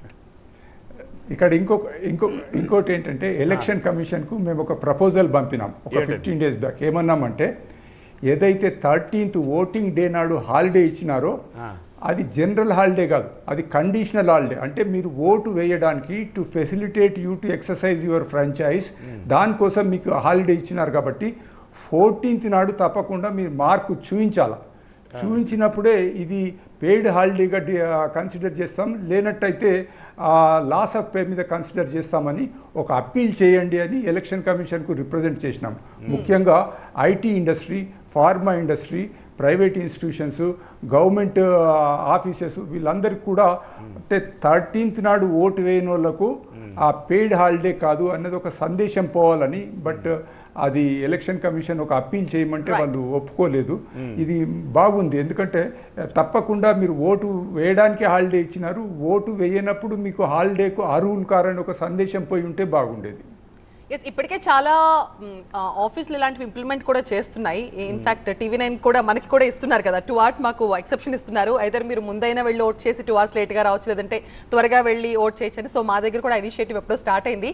జస్టిస్ నవీన్ రావు గారు, ఈ పర్టికులర్ ఓటుకి సంబంధించి మీ ఎక్స్పీరియన్స్లో, మీ కెరియర్ ఎక్స్పీరియన్స్లో ఏమైనా కేసెస్ రావడము, వాటిని డీల్ చేయడము, చూడడము లాంటివి ఏమైనా చూసారా? ఏదైనా ఎక్స్పీరియన్స్? ఓటుకు సంబంధించి ఏమీ రాలేదు. ఎందుకంటే ఈ ఫోరం ఫర్ గుడ్ గవర్నెన్స్ లాంటి పదే they appeal to the court, they appeal to the system, ఇలా వెళ్తూ ఉంటారు, అన్ని చేస్తూ ఉంటారు కదా, మీకు ఏమైనా వచ్చాయి? ఓటుకు రాదు. ఇంకోటి ఏంటంటే, ఎలక్షన్ సంబంధించిన వరకు ఒకసారి ఎలక్షన్ ప్రాసెస్ స్టార్ట్ అయితే ఎలక్షన్ ప్రాసెస్ ఎండ్ అయ్యేంత వరకు లిటిగేషన్ ఇన్స్టిట్యూట్ చేయడానికి లేదు. Only after the election process is over you can challenge the elections. So election challenge చేసినప్పుడు ఈ ఓట్లు దొంగ ఓట్లని అవన్నీ పాయింట్స్ రేజ్ చేయొచ్చు. అది మళ్ళీ ఇండివిజువల్గా ఆ పర్టికులర్ కాన్స్టిట్యున్సీ వరకే చూస్తారు, అంతేగాని జనరల్గా చూడడానికి ఉండదు. లేదు. అండ్ వన్స్ స్టార్ట్ అయిన తర్వాత ఎనీవేస్ CEO దగ్గరికి వెళ్ళిపోతుంది, ఎంటైర్ పవర్ అంతా కూడా వాళ్ళ దగ్గరికి వెళ్ళిపోతుంది కాబట్టి. కానీ దీనికి సంబంధించి పద్మనాభరెడ్డి గారికి ఎక్కువ ఎక్స్పీరియన్స్ ఉంటుంది పాపం. They keep fighting for years together చేస్తూనే ఉన్నారు. పద్మనాభరెడ్డి గారు, ఇప్పుడు మీరు ఎన్ని అవేర్నెస్ క్యాంపెయినింగ్లు ఇప్పుడే అన్నారు కదా, ఏదో సజెస్ట్ చేశాం మేము అని చెప్పేసి, ఇట్లాంటి ఎన్నో సలహాలు ఇస్తూ ఉంటారు, చేస్తూ ఉంటారు. ఏమైనా మచ్చుకి 1-2 చేంజెస్ మీరు చేసింది ఏమైనా ఐడియా ఉన్నాయా, చెప్పగలరా? అంటే ఇప్పుడు ఇక్కడ మనము చూడాల్సింది ఏంటంటే, ఎన్నికల్లో తప్పులు జరిగినప్పుడు అంటే ఓటర్లను డబ్బుతో ప్రలోభ పెడితే ఐపీసీలో ఒక సెక్షన్ అది 171 అని చెప్పి, అట్లాగే ఎన్నికల లోపల 2 మతాల మధ్య చిచ్చు పెట్టే స్పీచెస్ ఇస్తే 120B అని కూడా ఉంది. సో ఈ ఎలక్షన్ లోపల ఈ రెండిటి లోపల ఏం కేసులు బుక్ చేసినారని మేము ప్రతి పోలీస్ స్టేషన్కు సమాచారం తెప్పించినాం. ఇప్పుడు దాంట్లో మేము ఆ కేసులు పరిశీలిస్తే డబ్బు పంచుతున్నప్పుడు ఆ కేసు అన్నది ఆ పంచే వ్యక్తి మీద పెడుతున్నారు, కానీ అది ఎవరి కోసం పంచుతున్నారు అన్నది ఆ ఎమ్మెల్యేనో ఎంపీ మీద కేసు బుక్ చేయడం లేదు. దాంతో వీళ్ళు చేసిన కేసెస్ అన్నీ కూడా కోర్టులో నిలవడం లేదు. అంటే ఎందుకంటే వాడికి ఆ పంచే వ్యక్తి ఎవడో వర్కర్ ఉంటాడు, నాకేం తెలియదు అనడం వలన పోతా ఉన్నాయి. ఈ విషయం మీద సుప్రీంకోర్టు ఒక ఆర్డర్ ఇచ్చింది, ప్రతి స్టేట్ ఒక స్పెషల్ కోర్టు పెట్టాలి. ఈ ఎన్నికల్లో జరిగినట్టు అవకతవకలు, ఎమ్మెల్యేల మీద ఎంపీల మీద ఉన్న కేసులను డే టు డే హియరింగ్ చేసి తొందరగా డిస్పోజ్ చేయాలని. మన రాష్ట్రంలో నాంపల్లిలో తెలంగాణలో ఒక కోర్టు పెట్టినారు. సుమారు 490 కేసులు అక్కడికి ట్రాన్స్ఫర్ చేయడం అక్కడ చేసినారు. ఒక 5-6 తప్ప మిగిలిన కేసులన్నీ కొట్టేసినారు. ఆ జడ్జిమెంట్ కాపీలు చూస్తూ ఉంటే ఏంటంటే prosecution has failed to prove the evidence అని. ఇప్పుడు ఇవాళ చూడండి, మన ఎన్నికల అధికారులు ఇవాళటి వరకు 2000 కేసులు పట్టినాము, ఒక 800 కోట్లు రూపాయలు పట్టుకున్నామన్నారు. ఇది 2014 నుంచి మేము ప్రాసెస్ చూస్తున్నాం, స్టడీ చేస్తున్నాం. ఈ పట్టుకున్న డబ్బు తెల్లారి వదిలిపెట్టేస్తున్నారు. ఏదో ఒక 10% మాత్రమే లెక్కలోకి వస్తుంది, మిగిలిందంతా వాళ్ళు ఏదో ప్రూఫ్ చూపిస్తున్నారు. మొన్న తెలంగాణ లోపల బ్యాంక్ది వెహికల్, బ్యాంకు డబ్బాలు సీల్ చేసి రిజర్వ్ బ్యాంక్ నుంచి డబ్బు బ్యాంకులకు తీసుకుపోతున్నారు, వేరే బ్యాంకులో డిస్ట్రిబ్యూట్ చేయడానికి. అది పట్టుకున్నారు. పెద్దగా వచ్చేసింది, అబ్బా 100 కోట్లు పట్టుకున్నారని. తెల్లారి వదిలిపెట్టినారు. మరి పట్టుకోవడం ఎందుకు, పేపర్లలో చెప్పడం ఎందుకు? దాంతో ప్రజలకు ఏమవుతుందంటే, అబ్బా ఇంత డబ్బు పట్టుకుంటున్నారా అంటే పట్టుకుంది ఎంత ఉండిండొచ్చు. ఈ ప్రశ్న అడగడానికి కూడా కారణం అదే, ఎందుకంటే దీని ఇంపాక్ట్ కూడా ఓటర్ మీద ఏమైనా చూపిస్తుందా? ఏంటి ఇంత మకిలి పెట్టేసింది సిస్టంలో, మనం దీనికి వెళ్ళి ఓటు వేయాలా, ఇలాంటి వాళ్ళకి వేయడం అవసరమా, ఏమిటి వ్యవస్థ అనే ఆలోచన కూడా వస్తుంది కదా. అందుకే నోటా పెట్టారు. అదే కాదు, ఇంత డబ్బు అంటే పక్క ఊర్లో 3000 ఇచ్చినారు, మాకు 2000 ఇచ్చినారు. మహిళలు వచ్చి ధర్నాలు, రాస్తారోకోలు చేసే పరిస్థితులు ఉన్నాయి. Okay okay right. పోలింగ్ కేంద్రాలకు తరలి రండి, ఓటెత్తండి, ఇదే టీవీ9 మీకు ఇస్తున్న పిలుపు. పల్లెల కంటే కూడా నగరాల్లో పోలింగ్ శాతం తక్కువగా ఉండడం నిజంగా ఆందోళన కలిగిస్తోంది. అందుకే ఈ రోజు ఇలా కూర్చుని మాట్లాడుకోవాల్సి వస్తుంది. ఎందుకని చదువుకున్న వాళ్ళలో ఇంతటి నిర్లిప్తత, ఎందుకు ఓటు వేయడానికి ఒక 2 గంటల సమయం కేటాయించలేకపోతున్నారని ఆందోళన కలిగిస్తోంది. సో నేటి యువత పోలింగ్ కు సిద్ధమైందా? నగర వాసులు ఏమంటున్నారు? హైదరాబాద్ ఐమాక్స్ నుంచి మా సీనియర్ కరెస్పాండెంట్ ఎలెందర్ మనకు మరిన్ని వివరాలు అందిస్తారు. ఎలెందర్. తెలుగు రాష్ట్రాల్లో ఓట్ల పండుగ స్టార్ట్ అయింది. మరికొద్ది గంటల్లోనే పోలింగ్ అనేది ప్రారంభం కాబోతుంది. అయితే తెలుగు రాష్ట్రాల్లో కూడా ఎక్కువగా దాదాపుగా యంగ్ ఓటర్స్ ఎక్కువగా ఓటు నమోదు చేసుకున్నారు. వాళ్ళంతా కూడా ఓటు వేయడానికి సిద్ధంగా ఉన్నారు. సో ఒక ఫ్యామిలీ ఉంది, వారితో మాట్లాడిద్దాం. యంగ్ ఓటర్స్ కూడా మనకి దీంట్లో వీళ్ళలో కనిపిస్తున్నారు. ముందుగా యంగ్ ఓటర్స్తో మాట్లాడించి వాళ్ళ ఫ్యామిలీ మెంబర్స్తో కూడా మాట్లాడించే ప్రయత్నం చేద్దాం. చెప్పినా ఓటుకు వచ్చిందా, ఈసారి ఓటు వేయబోతున్నా? Hi guys, this year I'm eligible for the vote and I'm very excited to take this new experience, and I hope everyone has the right to vote and to select a good leader to development of our for the development of our country. It's very important to select a good leader that healed our generations, that heal our education purpose and everything. ये साल मुझे मौका मिला है vote डालने के लिए, तो आप लोग भी मौका मत मिस करिए और जाइए वोट डालिए और नेशन को अच्छा डेवलपमेंट कीजिए. ఫస్ట్ టైం కదా సార్, ఇప్పుడు 18 years కంప్లీట్ అవుతున్నారు కాబట్టి ఈ ఫస్ట్ టైం వేస్తున్నారు కదా, వాళ్ళకి ఆశ ఉంది, ఓటు వేయాలని చాలా ఆశ ఉంది కాబట్టి ఎదురు చూస్తారు సార్. నా పేరు నఫీస్ బేగం. నేను ఒక టీచర్ని. నేను నా పిల్లల్ని చిన్నప్పటి నుంచి ఓటు గురించి, వాళ్ళ హక్కు గురించి చెప్తూనే ఉన్నాను. వాళ్ళకి ఎదిగిన కొద్దికి మీ ఏమేమి హక్కులు ఉంటాయి, ఎలా వినియోగించుకోవాలో అవన్నీ నేర్పిస్తున్నాను. వాళ్ళకి ఓట్ అనేది ఏంది ప్రాపర్గా చేసుకుంటే, ఒక గుడ్ లీడర్ని వాళ్ళు సెలెక్ట్ చేస్తే it will be help for them in the education. వాళ్ళకి ఇంకా ఫ్యూచర్ ప్లానింగ్స్ కోసమైనా వాళ్ళ యూత్. సో ప్రతిరోజు నేను మా పిల్లలకి ఓటల గురించి చెప్తాను. ఈసారి మా 2 పిల్లలు ఫస్ట్ టైం ఓటేస్తున్నారు. So I'm very excited and they are also excited to select a good leader. And I request everyone to please vote. Everyone, don't miss it and vote and select a good leader for a good nation. Especially, and I am telling for the youth, చిన్న పిల్లలు వాళ్ళు ఏమైంది, వాళ్ళకి ఎవరికైతే హక్కు వచ్చింది ఈ year, వాళ్ళు ఖచ్చితంగా వేయండి. మీ గుడ్ లీడర్ని సెలెక్ట్ చేసుకోండి.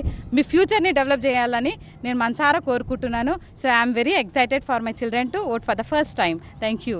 సో మొత్తంగా చూస్తున్నాం కదా, తన 2 పిల్లలు ఓటు వేయడానికి ఎంత ఎక్సైట్మెంట్తో వెయిట్ చేస్తున్నారో, తన తల్లి కూడా అలాంటి ఎక్సైట్మెంట్తో వెయిట్ చేస్తున్నారు. ఎందుకంటే మంచి భవిష్యత్తు నువ్వు ఎన్నుకోవాలంటే, నిర్మించుకోవాలనుకుంటే మంచి లీడర్ని ఎన్నుకోవాలి. అలాంటిది ఒక ఓటుతోటే సాధ్యమవుతుంది. కాబట్టి ఓటు హక్కు ప్రాధాన్యతను తెలియజేస్తూనే చిన్నప్పటి నుంచి పెంచాను. సో ఇప్పుడు కూడా వాళ్ళు ఓటు హక్కును వినియోగించుకోవడంలో చాలా ఉవ్విళ్ళూరుతున్నారు. సో ఆ ఓటు హక్కును రేపు వినియోగించుకోవడంలో అందరూ కూడా మేము రెడీ వెళ్తున్నాము. అందరూ కూడా ఓటు హక్కును వినియోగించుకోండి అని చెప్పేసి కూడా ఈ ఫ్యామిలీ నుంచి పిలుపునిస్తున్నటువంటి పరిస్థితి కనిపిస్తున్నాయి. వీడియో జర్నలిస్ట్ రాజుతో ఎలెందర్ రెడ్డి, టీవీ9 హైదరాబాద్. ఆల్రైట్, వాళ్ళతో పాటు వెనక నుంచి ఉన్న పిల్లాడు కూడా నాకు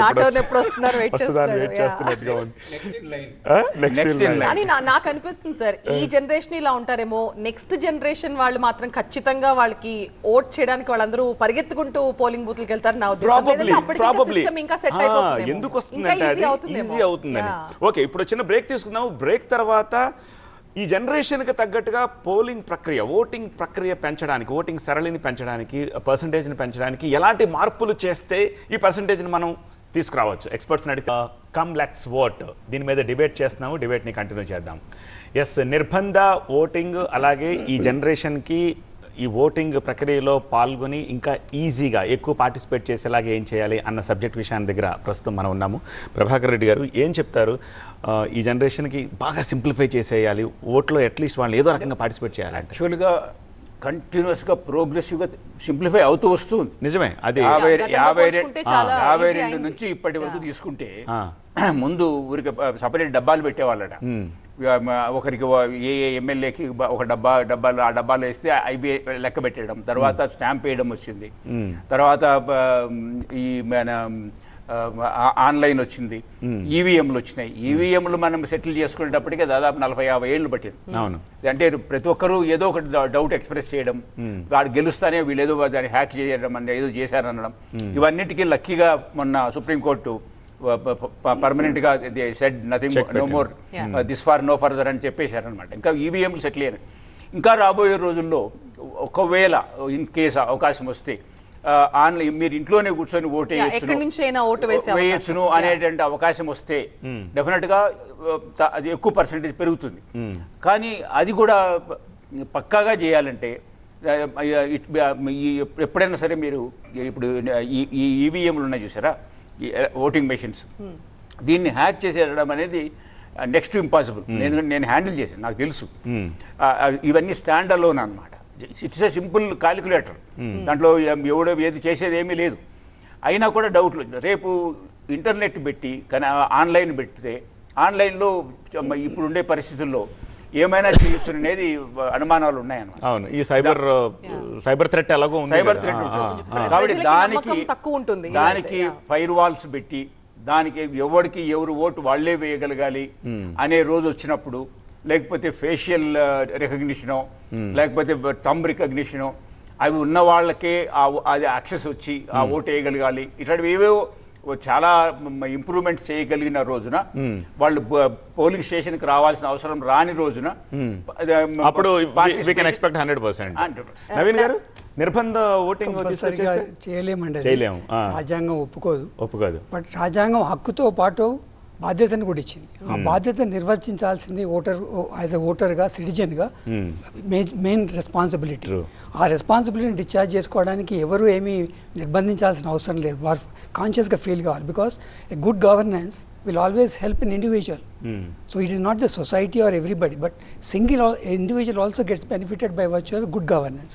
How can you get a good governance? You can get only by exercising your franchise in the right manner, properly. And as I repeat, it's only 5 minutes of your time tomorrow that makes a difference to the entire voting pattern. Definitely. So మీ బాధ్యతని ఒకళ్ళు గుర్తు చేయాల్సిన అవసరం లేదు. మీ బాధ్యతని మీరు గుర్తెరగండి. ఈ దేశ భవిష్యత్తు యువత చేతిలో ఉంది కాబట్టి ఓటింగ్ ప్రక్రియలో యువత భారీ సంఖ్యలో పాల్గొనాలంటూ ఎవరైనా ఎక్స్పర్ట్స్ అందరూ కూడా చెప్తున్నారు. Thank you so much Naveen Rao garu and Prabhakar Reddy గారు, పద్మనాభ రెడ్డి గారు. చాలా చాలా మంచి అవేర్నెస్ తీసుకొచ్చారు వాళ్ళు. రియల్ టైంలో వీళ్ళిద్దరూ వర్క్ చేశారు కాబట్టి గ్రౌండ్ లో. ఇంతకంటే మీకు ఇంకా గొప్పగా చెప్పాలని మేము అనుకోవట్లేదు. అక్కడికి మా ప్రయత్నాలని మేము చేస్తున్నాం. థ్యాంక్ యూ సో మచ్ అండి మాతో పాటు జాయిన్ అయినందుకు.